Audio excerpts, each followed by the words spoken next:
নারী বিষয়ক সংস্কার কমিশনের একজন সদস্য বলেছেন, ব্রিটিশরা অভিন্ন সিভিল ল মেনে বিবাহ করে, কাজে বাংলাদেশিদেরকেও অভিন্ন সিভিল ল মানতে হবে।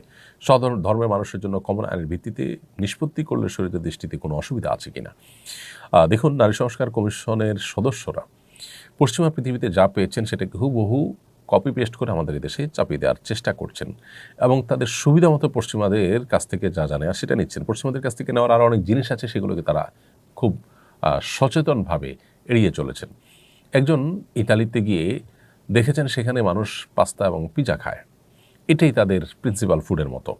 সব জায়গায় এটা পাওয়া যায়, সবাই এটা দিয়ে লাঞ্চ ডিনার করছে। এটা দেখে বাংলাদেশে এসে তিনি যদি দাবি করেন যে এখানে ভাত মাছ কেন, এই কার্বোহাইড্রেট এত বেশি কেন খাবে, দরকার কি ভাত মাছ খাওয়া, আমরা তাহলে পিজা এবং পাস্তা এদেশে ঘরে ঘরে লাঞ্চ এবং ডিনার হিসাবে খাই। এই যে বিষয়টা, এটা যেরকম হাস্যকর, ঠিক একইভাবে পশ্চিমাদের যা দেখলাম তাদের সব কিছুকে অন্ধের মতো এদেশে এনে সেটাকে বাস্তবায়ন করার চেষ্টাটা একইভাবে হাস্যকর। অতএব তাদের এই দাবি মানার কোনো যৌক্তিকতা আমরা দেখছি না।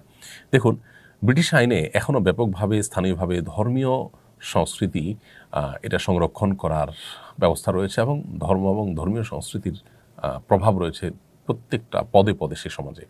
আমাদের নারী বিষয় সংস্কার কমিশন কি সেই ধর্মীয় সংস্কৃতির কোনো অস্তিত্ব এই সমাজে রাখতে চান? তাদের যে সুপারিশনামা 3 শতাধিক পৃষ্ঠার, সেটা দেখে তো তা বোঝা যায় না। ঠিক একইভাবে ব্রিটিশ সংসদের চার্চের প্রতিনিধিদের জন্য 30টার মতো সংরক্ষিত আসন আছে। বাংলাদেশে মসজিদের প্রতিনিধিদের জন্য কয়টা আসন সংরক্ষিত রাখার কথা বলবেন তারা?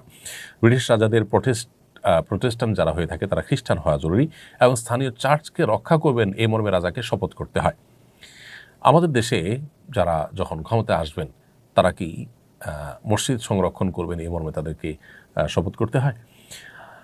নারীবাদীরা ব্রিটেনের এই সমস্ত দিকগুলো বাংলাদেশে চান না, তারা তাদের সুবিধা মতো দিকগুলোকে বাস্তবায়ন করতে চান। তারা যে সমাজের গণশত্রু সেটা বোঝার জন্য পণ্ডিত হওয়ার কোনো প্রয়োজন নেই।